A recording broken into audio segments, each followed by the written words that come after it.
मरुधरा का महामंच, सियासत और समाज के मजे हुए महान नायक, देखिए शख्सियत सिर्फ मरुधरा टाइम्स पर।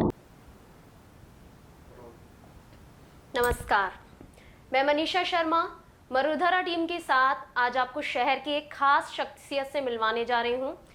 इनका नाम अजमेर के शिक्षाविदों में बहुत सम्मान के साथ लिया जाता है। आज हम मिल रहे हैं डॉक्टर अमित शास्त्री से। नमस्कार। जो कि आर्यभट्ट इंस्टीट्यूट्स के चेयरमैन हैं। सर, अभी हाल ही में बीकानेर टेक्निकल यूनिवर्सिटीज़ की तरफ से आपके संस्थान को ए ग्रेड मिला है। सर, इस उपलब्धि के लिए आपको बहुत बहुत बधाई। आप अपनी इस उपलब्धि के लिए अब तक के सफ़र के बारे में हमारे दर्शकों को कुछ बताना चाहेंगे? सबसे पहले तो मैं मरुधरा के सभी दर्शकों को नमस्कार करता हूं और आप सब लोगों का आभार कि आप लोगों ने इस इंटरव्यू के लिए चुना मुझे। अजमेर में पिछले 20 वर्षों से आर्यभट्ट कॉलेज तकनीकी शिक्षा के क्षेत्र में लगातार प्रक्रिया में है और लगातार अग्रसर है और हमारे अथक प्रयासों का ये नतीजा है कि बीकानेर टेक्निकल यूनिवर्सिटी ने हमारे जो दोनों कॉलेज हैं, आर्यभट्ट कॉलेज ऑफ मैनेजमेंट और आर्यभट्ट कॉलेज ऑफ इंजीनियरिंग, इन दोनों को ही ए ग्रेड में रखा है। इसके लिए मैं अपने सारे स्टाफ, उनकी अथक मेहनत और स्टूडेंट का प्यार और अजमेर की जनता के प्यार को मैं श्रेय देना चाहूँगा कि उन सबके कारण ये हुआ। जहाँ तक मेरे सफ़र की बात है, सन 2002 से हमने अजमेर में शिक्षा के क्षेत्र में काम करना शुरू किया। सन 2002 में हमारा सबसे पहला जो वेंचर था वो एसएसआई एक प्राइवेट इंस्टीट्यूशन के रूप में हमने शुरू किया था। सन 2004 में हमने पहला इंटरनेशनल कॉलेज जो कि एमडीएस यूनिवर्सिटी से एफिलिएटेड है वो शुरू किया और इसको धीरे धीरे आगे बढ़ाते हुए सन 2010 में हमने आर्यभट्ट कॉलेज ऑफ इंजीनियरिंग की स्थापना की और उसी साल हमने आर्यभट्ट कॉलेज ऑफ मैनेजमेंट की स्थापना की। अभी नए कॉलेजेस में इसी वर्ष हमने आर्यभट्ट कॉलेज ऑफ फार्मेसी की हमें परमिशन मिल गई है और मेरे ख्याल से ये अजमेर का पहला affiliated and approved pharmacy college होगा। अजमेर में अभी तक कोई भी फार्मेसी कॉलेज नहीं है। तो आर्यभट्ट ग्रुप हमेशा से एक बात का हमेशा कहना चाहिए ध्यान रखता है कि हमारे सारे काम और सारे चीज़ों के जो बीच में जो सेंटर पॉइंट है वो स्टूडेंट है। यानी हम कोई भी निर्णय लेते हैं, कोई भी काम करते हैं, उसमें हमने हमेशा छात्रों के हित को सर्वोपरि रखा और मुझे लगता है कि हमारी सफलता का जो मूल कारण है वो यही है कि हम हमेशा जो कुछ भी करते हैं वो अजमेर की जनता और अजमेर के छात्रों के हित में क्या है उसको ध्यान में रखते हैं और इसी कारण अजमेर की जनता का प्यार हमें मिला। 2004 में मैं आपको बताना चाहूँगा मात्र 9 बच्चों के साथ हमने शुरू किया था और आज हमारे ग्रुप में, जिसमें 4 कॉलेज और 1 स्कूल है, लगभग 2500 से ज़्यादा बच्चे पढ़ते हैं और हम अजमेर में 3 कैंपस में काम करते हैं। एक कैंपस हमारा चाचेवास में, एक अजमेर में है और एक नया कैंपस अभी महाराणा प्रताप में आ रहा है, जिसमें हम पूरी एक नई सीरीज़ ऑफ कोर्सेज लेकर आ रहे हैं जो अजमेर में पहले से उपलब्ध नहीं है कहीं पर भी। तो लेटेस्ट टेक्नोलॉजी जिसकी आज ज़रूरत महसूस हो रही है, कोरोना के टाइम पे और ज़्यादा इस बात की ज़रूरत महसूस हो रही है कि इमर्जिंग टेक्नोलॉजीज़, लेटेस्ट टेक्नोलॉजीज़ पे काम हो।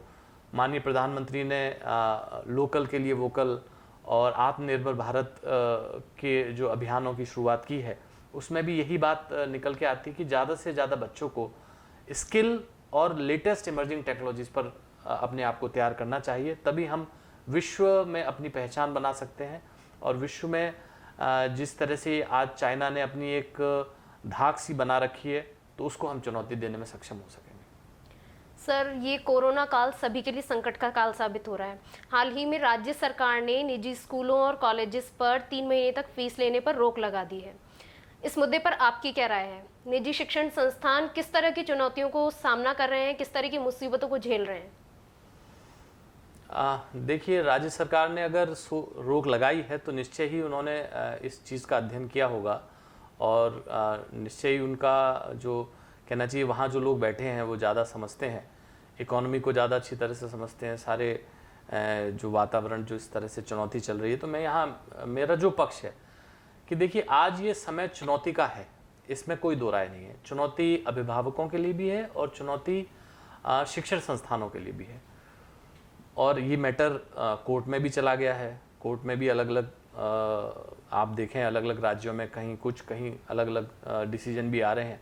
तो मेरा ऐसा मानना है कि इस मुद्दे पर अभिभावकों और शिक्षण संस्थानों दोनों को मिल बैठकर एक कोई बीच का रास्ता निकालने का प्रयास करना चाहिए, क्योंकि परेशानी में सभी हैं। देखिए अभिभावक भी परेशानी में, उनकी भी चिंताओं को हम नज़रअंदाज नहीं कर सकते, और शिक्षण संस्थाएं भी जुड़ी हुई हैं। यहाँ देखिए इकोनॉमी में हर कोई एक दूसरे से जुड़ा है। अगर कोई एक अफेक्ट होता है तो दूसरा भी अफेक्ट होगा, ठीक है, ये डोमिनो इफेक्ट इसको कहते हैं। तो निश्चय अगर दोनों मिलकर बैठकर बात करेंगे तो कोई रास्ता निकल सकता है। मेरे समझ में, मेरे अनुसार ये होना चाहिए। सर, इस कोरोना काल में सभी स्टूडेंट्स अपने करियर और फ्यूचर को लेकर बहुत चिंतित हैं। ऐसे में आप उनको क्या संदेश देना चाहेंगे?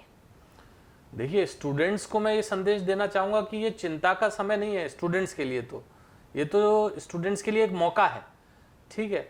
आप देखिए आपको पिछले 3 महीने 4 महीने का जो हमने समय देखा है, इसमें इतना समय मिला कि आप अपने घर पर रहकर जो काम आप सोचते थे कि करना चाहते थे मगर समय की कमी के कारण नहीं कर पा रहे थे, वो आपको करने का मौका मिला। जैसे मैं आपको खुद बताना चाहता हूँ, आपके माध्यम से अजमेर की जनता को ये बताना चाहता हूँ कि मैंने सारी जिम्मेदारियां होने के बावजूद भी मैंने सर्टिफाइड एथिकल हैकर का कोर्स किया, और ईसी काउंसिल जो अमेरिकन एक ऑर्गेनाइजेशन है जो कि एथिकल हैकिंग में सर्टिफाई करती है, ठीक है, मैंने उसका एग्ज़ाम क्लियर किया।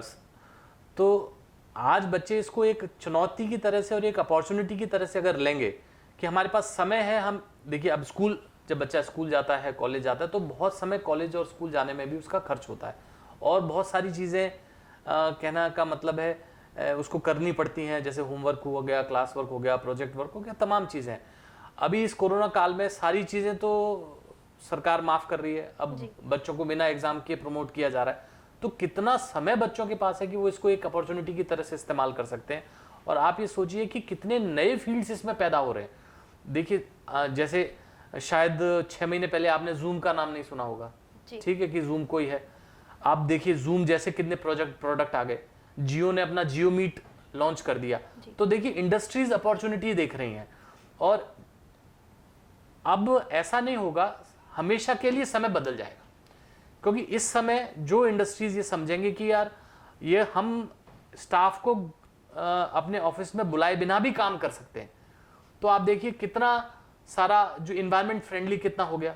पेट्रोल आपका बच जाएगा, डीजल आपका बच जाएगा अगर आपको जाना नहीं है।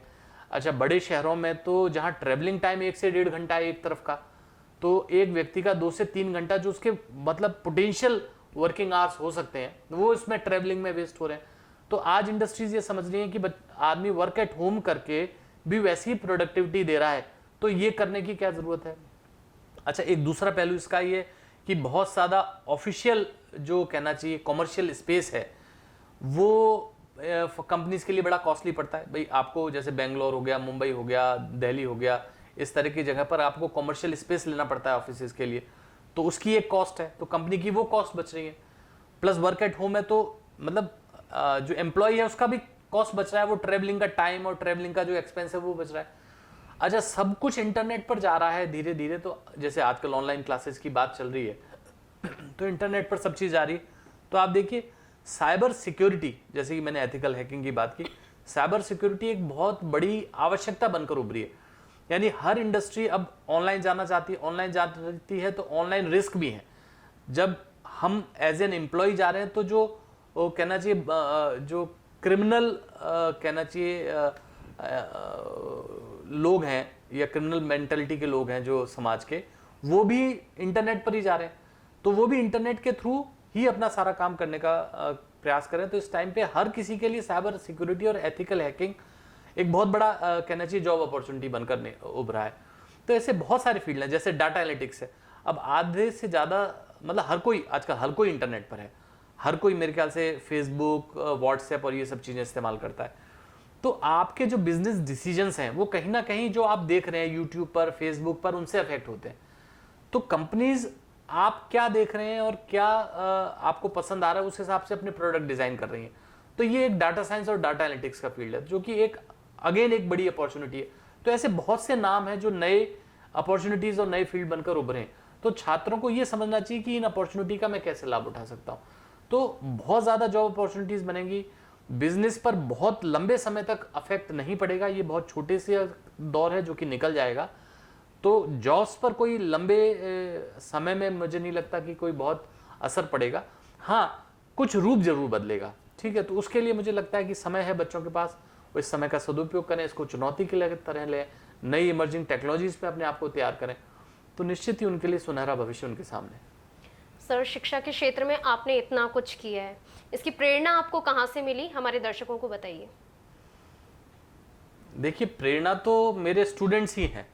जब हम स्टूडेंट्स के साथ काम करते हैं और उनके अंदर जब वो कुछ अचीवमेंट उनको मिलता है हमारे कहना चाहिए किसी ना किसी सहयोग से, तो उनकी जो खुशी होती है वही हमारी उपलब्धि है। तो स्टूडेंट्स से ही हमें प्रेरणा मिलती है कि हम कुछ और उनके लिए अच्छे से अच्छा करते जाएं, जिससे वो और आगे तरक्की करें। आज मेरे स्टूडेंट मेरे ख्याल से दुनिया के हर कोने में हैं। तो जब वो वहाँ से मैसेजेस भेजते हैं, जब वो वहाँ से अपने एक्सपीरियंसेस शेयर करते हैं, तो बड़ा अच्छा लगता है। तो मेरी तो सोर्स ऑफ एनर्जी मेरे स्टूडेंट्स हैं और उनका अचीवमेंट है। सर, आपने हमारे दर्शकों के साथ में इतनी सारी जानकारी साझा की, इसके लिए आपका बहुत बहुत धन्यवाद। आपका भी सबका बहुत बहुत धन्यवाद। सभी आपके दर्शकों का भी बहुत बहुत धन्यवाद सुनने के लिए। Thank you. तो ये थी हमारे शहर की खास शख्सियत डॉक्टर अमित शास्त्री। कैमरामैन अक्षय परिहार के साथ मैं मनीषा शर्मा, मरुधरा।